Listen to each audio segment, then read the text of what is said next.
Pension fund regulatory and development authority new Delhi PFRDA 13 अगस्त 2021 का notification है। Advertisement number है 3/2021। Recruitment of officer grade A assistant manager 2021। यहाँ पे हम बात करने वाले हैं। सबसे पहले जान लेते हैं इंपॉर्टेंट डेट्स के बारे में। तो 13 अगस्त 2021 से 16 सितंबर 2021 तक आप अप्लाई कर सकते हैं। कॉल लेटर आपका जो आएगा फेज़ 1 और फेज़ 2 का वो आपके पास भेज दिया जाएगा ईमेल या SMS के द्वारा। उसके बाद है फेज़ 1, फेज़ 2 और फेज़ 3, यानी कि फेज़ 3 में आपका इंटरव्यू होगा। तो इनकी जो डिटेल है वो आपको बाद में बताई जाएगी, वेबसाइट पे अपलोड हो जाएगी। और इनकी वेबसाइट है pfrda.org.in। हम बात करने वाले हैं ऑफिशियल लैंग्वेज राजभाषा के बारे में। जैसे आपने वीडियो का टाइटल और थंबनेल देख ही लिया होगा।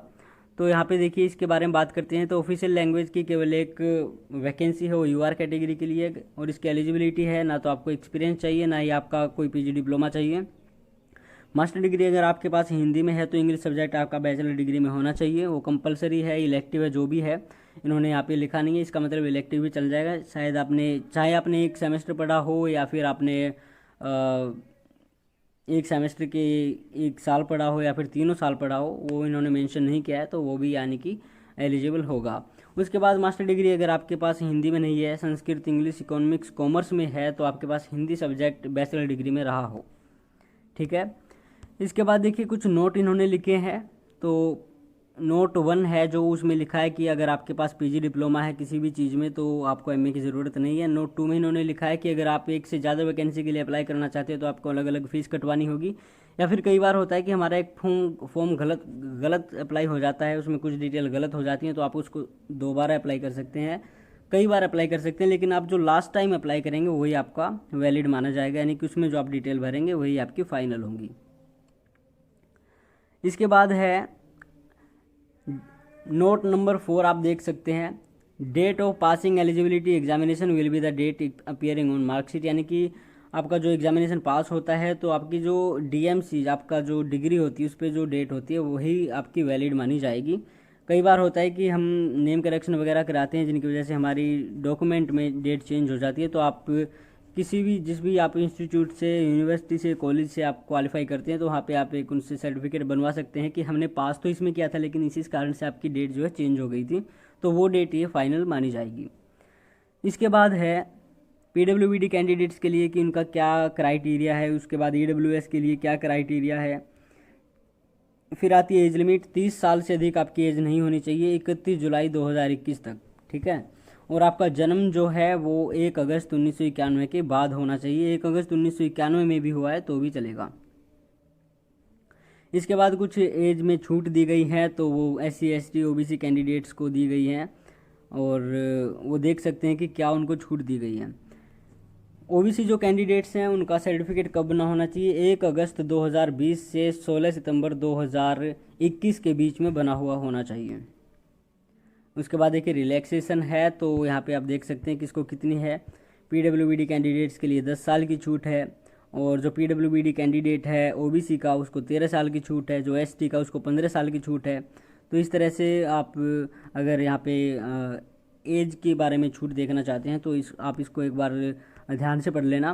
मोड ऑफ सिलेक्शन के बारे में बात करते हैं तो देखिए पहला पेपर होगा, फिर दूसरा पेपर होगा, फिर तीसरा पेपर होगा। तीसरा पेपर नहीं होगा, वो इंटरव्यू होगा। तो पहले दूसरे पेपर आपके 100 नंबर के होंगे। यहाँ पे हम जल्दी से जान लेते हैं क्या सिलेबस होगा, क्योंकि ये काफ़ी लेंदी है इसका नोटिफिकेशन। तो आप इसको डाउनलोड करके आसानी से ध्यान से आराम से पढ़ लें। तो यहाँ पे देखिए पेपर 1 आपका जो होगा उसमें इंग्लिश आएगी, और क्वांटिटेटिव एप्टीट्यूड आएगा, रीजनिंग आएगी, जनरल अवेयरनेस आएगी। सभी में 20-20 क्वेश्चन होंगे, यानी कि 80 क्वेश्चन आएंगे टोटल। और हर एक पार्ट 25 अंक का होगा, यानी कि 100 अंक आपका टोटल होगा। 1 घंटे का आपको टाइम मिलेगा, यानी कि 1 घंटे में आपको 80 क्वेश्चन करने हैं, और उनके जो टोटल अंक होंगे वो होंगे 100। एक बात आपको ध्यान रखनी चाहिए, ये मल्टीपल चॉइस क्वेश्चन होंगे। और सबसे ज़रूरी बात यहाँ पे नेगेटिव मार्किंग है 1-4 की, राइट। उसके बाद पेपर 2 में चलते हैं। तो पेपर 2 में क्या है, हमारा ऑफिशियल लैंग्वेज है, राजभाषा है। तो यहाँ पे 50 क्वेश्चन पूछे जाएंगे जो 100 नंबर के होंगे, 100 अंक के होंगे, 40 मिनट में आपको करने हैं। पॉइंट नंबर आप देख सकते हैं, there shall be negative marking 1/4 of marks assign to the question for paper 1 and paper 2 in case in phase 1। तो फेज़ 1 में पहले और दूसरे पेपर में, यानी कि फेज़ 1 जो आपका होगा उसमें पहला पेपर होगा और दूसरा पेपर होगा, तो दोनों में नेगेटिव मार्किंग है। और दोनों आपके 200 नंबर के होंगे, यानी कि पहला जो आपका फेज़ है वो 200 नंबर का होगा, पेपर 1 पेपर 2 100 अंक के होंगे। राइट, यहाँ तक क्लियर है। उसके बाद देखिए, candidate would need to secure separate cutoffs in each paper as well as aggregate cutoff marks in phase 1 to be shortlisted for phase 2। यानी कि एग्रीगेट आपको कट ऑफ करनी है। ऐसा नहीं है कि कई एग्ज़ाम्स में होता है कि हर पार्ट में आपको क्वालिफाई करना है, लेकिन ऐसा नहीं है। यहाँ पे आपकी जो 100 अंक का पहला पेपर उसमें आपको यानी कि एग्रीगेट आपका जो टोटल जितने आपके अंक आएंगे वो काउंट होंगे, उसी के बेस पे आपको पेपर 2 में शॉर्टलिस्ट किया जाएगा। Minimum aggregate cut off marks for being shortlisted for phase 2 will be decided by the authority in relation to the number of vacancies. Vacancies के आधार पर ही ये निर्धारित किया जाएगा कि कितने अंक पे आप क्वालिफाई माने जाएंगे। ठीक है, इसके बाद marks obtained in phase 1 shall be used only for shortlisting candidates for phase 2 and will not be counted for final selection of the candidate. ठीक है, तो पहला पेपर जो आप क्वालिफाई करेंगे वो केवल क्वालिफाइंग है और उसका जो फाइनल मेरिट में उसका काउंट नहीं होगा। Qualified candidates will be intimated the date and time for phase 2 by email and or call letter and list of such candidates will also be made available on website of PFRDA। उसके बाद phase 2 होगा। जो phase 1 qualify करता है phase 2 होगा। Phase 2 में क्या आएगा देखिए, पेपर 1 होगा, यहाँ पे भी 3 क्वेश्चन आएंगे, 100 अंक के होंगे। डिस्क्रिप्टिव होगा, तो ऑल स्ट्रीम जो जितने भी सारे ये वैकेंसी उनका इंग्लिश डिस्क्रिप्टिव टेस्ट होगा, ड्राफ्टिंग स्किल होगा। तो यहाँ पे 1 घंटा आपको टाइम मिलेगा, 3 क्वेश्चन आपको करने हैं, 100 अंक के होंगे। उसके बाद है पेपर 2, तो पेपर 2 आपको 50 क्वेश्चन है, 100 अंक के होंगे, 40 मिनट में करने हैं। राइट, यानी कि ये भी 200 का ही है। उसके बाद देखिए क्या है, candidate solicited for phase 2 will be issued a new call letter for candidates who have applied in multiple streams. Paper 2 will be conducted in various shifts the timings of which will be intimated in the call letter और there shall be negative marking 1/4। तो यहाँ पे भी negative marking है paper 2 में। तो ऐसे ही आपको फाइनल सिलेक्शन तक बुलाया जाएगा।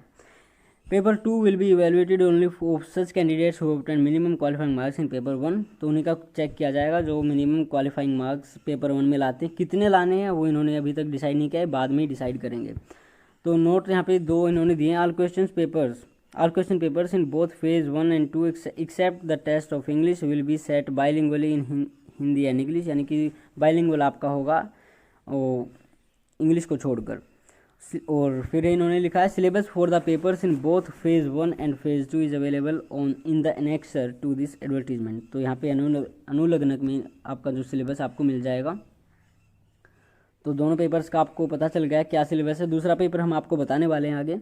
तो फेज 3 में क्या होगा देखिए, only the shortlisted candidates will be called for interview application cum intimation fee shall not be refunded to the candidates not shortlisting for phase 2 online examination and phase 3 interview. Candidate में opt for interview either in Hindi और English. तो आप यहाँ पे आप interview Hindi में आप देना चाहते हैं या फिर इंग्लिश में देना चाहते हैं वो आप चूज़ कर सकते हैं।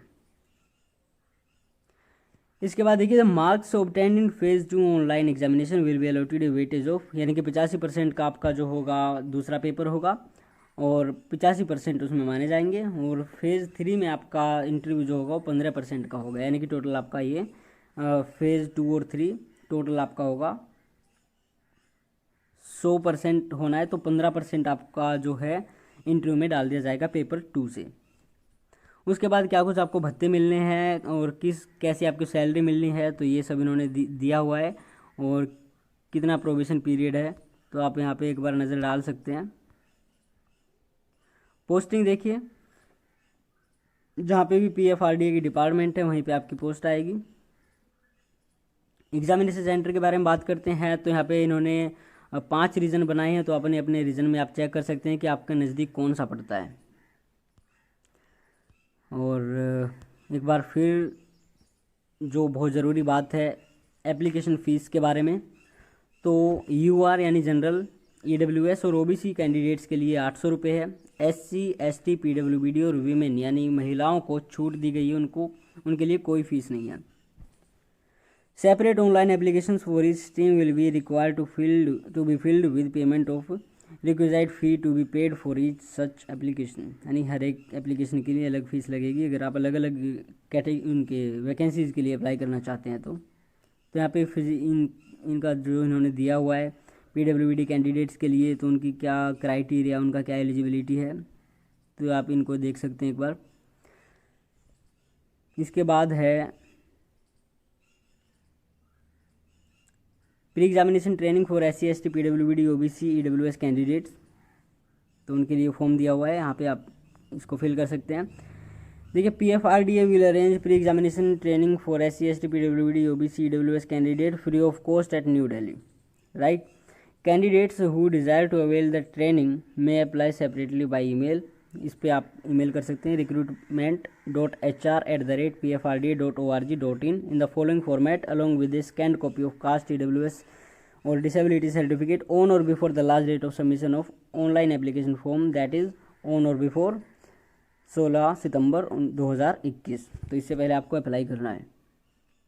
तो आपका प्री एग्जामिनेशन जो है वो ट्रेनिंग किस तरह से आपका एग्ज़ाम होगा, उसके लिए अगर आप चाहते हैं तो यहाँ पे अप्लाई कर सकते हैं इस फॉर्मेट में, और आपको इनकी मेल पे भेजना पड़ेगा अपना जो कैटेगरी का सर्टिफिकेट चिपका के, ठीक है। चिपकाने का मतलब अटैच करके, और क्या कुछ इसकी जो फुल इसका जो भी है वो आप यहाँ पे देख सकते हैं। इसके बाद जनरल इंस्ट्रक्शंस हैं, तो इनमें ज़्यादा टाइम लगेगा, ऑलरेडी वीडियो काफ़ी लेंदी हो चुकी है। अप्लाई कैसे करना है, ये ऑनलाइन आपका अप्लाई होगा, और इसके बाद स्कैन डॉक्यूमेंट्स किस किस मतलब फॉर्मेट में कितने साइज़ के आपके होने चाहिए। 31 पेजेस हैं, काफ़ी लेंदी नोटिफिकेशन है, आपको एक बार ध्यान से इसको पढ़ना पड़ेगा। तो यहाँ पे हम सिलेबस देखना चाहते हैं। देखिए पेपर 2 के लिए सिलेबस क्या है। Common syllabus for both phases. General stream के लिए ये था, और हम राजभाषा का एक बार देख लेते हैं।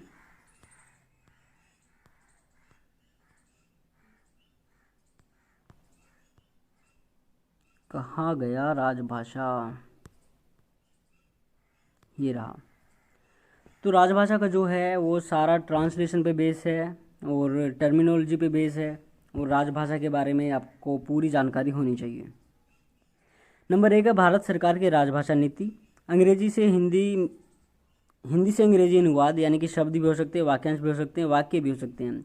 फिर वही अंग्रेजी से हिंदी अनुवाद, और उसके बाद हिंदी से अंग्रेजी विधिक शब्दावली यानी कि लीगल टर्मिनोलॉजी। फिर अंग्रेजी से हिंदी विधिक शब्दावली।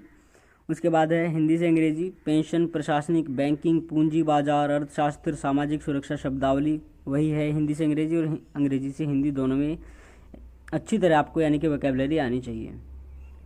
तो ये था आपका सिलेबस और PFRDA। अगर आप इसके लिए एलिजिबल हैं और अप्लाई करना चाहते हैं तो अभी भी लास्ट डेट है जो आपकी होने वाली है 16 सितंबर 2021।